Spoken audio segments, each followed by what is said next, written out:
नमस्कार दोस्तों, स्वागत है एक और नई वीडियो में नई जानकारी के साथ। अभी हमारा जो सीरीज चल रहा है भिंडी की खेती के विषय में चल रहा है। भिंडी की खेती कैसे करें, किन किन चुनौतियों का सामना करना पड़ सकता है, जो छोटी छोटी जानकारियां हैं दोस्तों आपके साथ वीडियो के माध्यम से शेयर किया जा रहा है।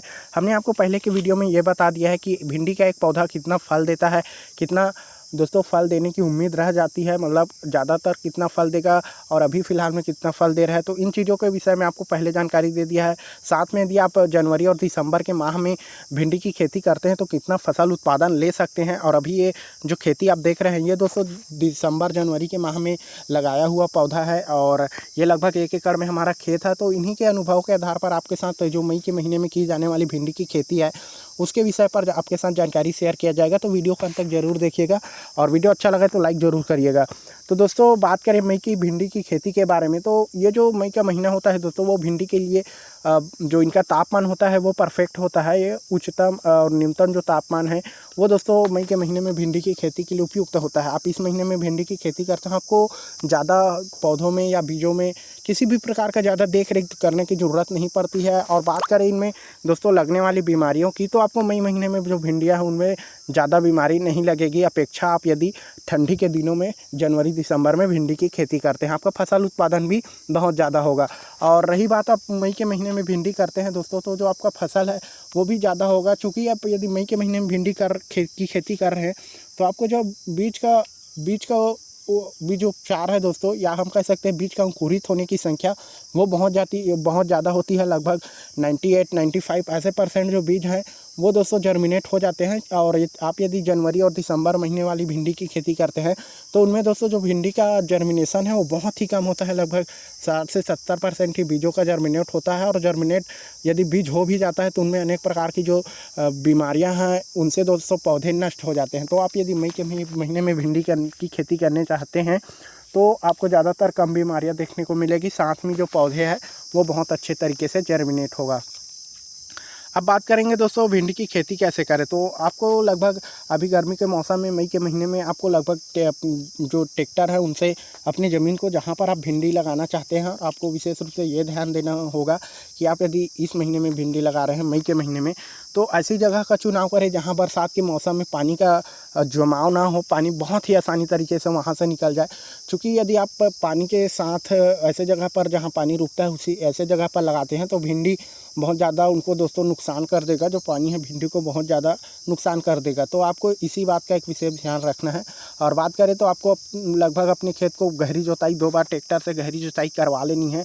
चूँकि एक बार कितना भी गहरा जोताई करवाते हैं उनसे पर्याप्त नहीं होता है। और यदि भिंडी की जड़ की बात करें तो ये लगभग 2-3 जड़ होते हैं इनमें। एक तो मेन जड़ होता है दोस्तों जो कि बहुत ही गहरी नीचे जाती है, बाकी 2 अगल बगल में होती है। तो आपको विशेषकर 2 बार गहरी जोताई करानी चाहिए। और या आप यदि चाहे तो रोटोवेटर से जो बड़े बड़े मिट्टी के ढेले उनको भुरभुरा करवा सकते हैं, लेकिन नहीं भी करवाएंगे दोस्तों तो फिर भी जो भिंडी है वो अच्छी तरीके से जर्मिनेट हो जाते हैं।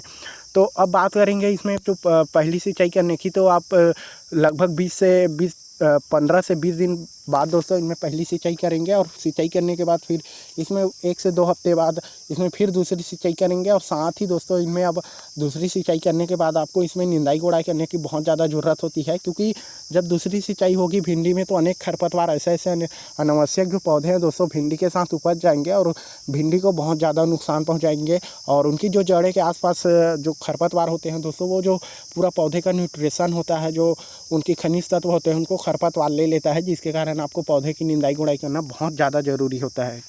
और एक बात दोस्तों विशेष रूप से ध्यान रखें कि आप जब मई के महीने में भिंडी की खेती करते हैं तो आपको पौध से पौध की दूरी थोड़ा बढ़ा के रखना चाहिए अपेक्षा दोस्तों जनवरी दिसंबर के महीने में खेती करते हैं। क्योंकि यदि आप इस महीने में भिंडी की खेती करते हैं तो आपके जो पौधे हैं सभी पौधे जर्मिनेट होंगे बहुत ही अच्छे तरीके से। साथ में जो पौधे से निकलने वाले तनों की संख्या होगी वो बहुत ज़्यादा कण से निकलेंगे, बहुत ज़्यादा तने निकलेंगे। तो उनके लिए दोस्तों पर्याप्त जगह के लिए आपको जो पौध से पौध की दूरी है लगभग 1 से 1.5 फीट रखना चाहिए।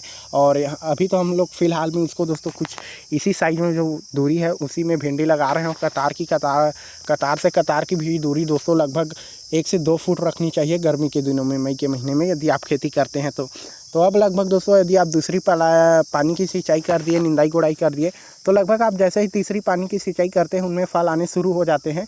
और बहुत ही अच्छी तरीके से गर्मी के दिनों में फल आते हैं, सभी पौधे एक साथ फलते हैं, जिसके कारण जो फसल उत्पादन है वो अचानक से आपको बहुत ज़्यादा देखने को मिलता है अपेक्षा आप ठंड के दिनों में खेती करते हैं। तो कुछ इस तरह से आप खेती कर सकते हैं गर्मी के दिनों में, मई के महीने में इनकी जो खेती है। और रही बात इनकी प्राइस की दोस्तों, तो आपको मई के महीने में यदि भिंडी की खेती करते हैं तो बहुत ज़्यादा प्राइस मिलता है। अभी की जो प्राइस है लगभग 10 रुपये पर केजी हिसाब से बिक रहा है। लेकिन दोस्तों उस समय जो ज़्यादातर किसान होते हैं वो अपना खेत की जो भिंडियाँ हैं उनको नष्ट कर देते हैं और उनमें धान की सिंचाई कर देते हैं।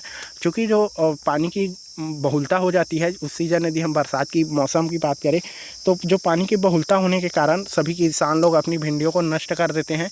जो अभी भिंडी निकल रहा है, फसल उत्पादन ले रहा है, वो भिंडी नष्ट हो जाती है और उनमें धान की रोपाई कर दिया जाता है। तो उनमें क्या होता है, उससे क्या होता है, जो भिंडी का उत्पादन है वो बहुत कम होने लगता है और जो मांग होती है वो बढ़ जाती है। तो जिसके कारण इनका प्राइस सदैव बनी रहती है। और कुछ स्थानों में ये भी देखा गया है कि लगभग 80 से 90 रुपये और कभी कभी 100 रुपये ऐसे प्राइस में भी भिंडी देखने को मिलता है। तो आप मई के महीने में कुछ इस तरह से भिंडी की खेती कर सकते हैं और ज़्यादातर आपको विशेष रूप से ध्यान देने की ज़रूरत नहीं पड़ती। गर्मी के दिनों में भिंडी में कोई ज़्यादा बीमारियां नहीं लगती है। और रही बात, यदि आप आधा एकड़ में भिंडी की खेती करते हैं तो लगभग आपको 1.5 से 2 किलो जो बीज है दोस्तों मई के महीनों में पर्याप्त होगी। तो आप उनकी मात्रा देख के आप भिंडी की खेती कर सकते हैं। और मैं दोस्तों आपको किसी भी प्रकार का बीज का सजेशन नहीं देना चाहूँगा, क्योंकि आप खुद स्वयं किसान हैं। आप किन किन सब्जियों को लगाते हैं, किन किन वैरायटी को सब्जियां लगाते हैं, आप खुद प्रैक्टिकल करते हैं, उनके ऊपर आप गहन अध्ययन करके उन बीजों को कई वर्षों तक लगाते आ रहे हैं, तो आपको उसका विशेष रूप से ज्ञान होगा। बाकी हमारे क्षेत्रों में ऐसी कई वैरायटियाँ हैं जो कि अच्छा रिजल्ट देती है, उनको हम लगाए हैं। और बाकी आप अपने अनुसार, अपने क्षेत्र के अनुसार जो भिंडी का है उनका चयन करें। तो ये था दोस्तों एक छोटी सी इन्फॉर्मेशन भिंडी के खेती के विषय में। मिलते हैं किसी और नई वीडियो में नई जानकारी के साथ। वीडियो अच्छा लगे तो लाइक ज़रूर करना, चैनल पे न तो चैनल को सब्सक्राइब जरूर करना।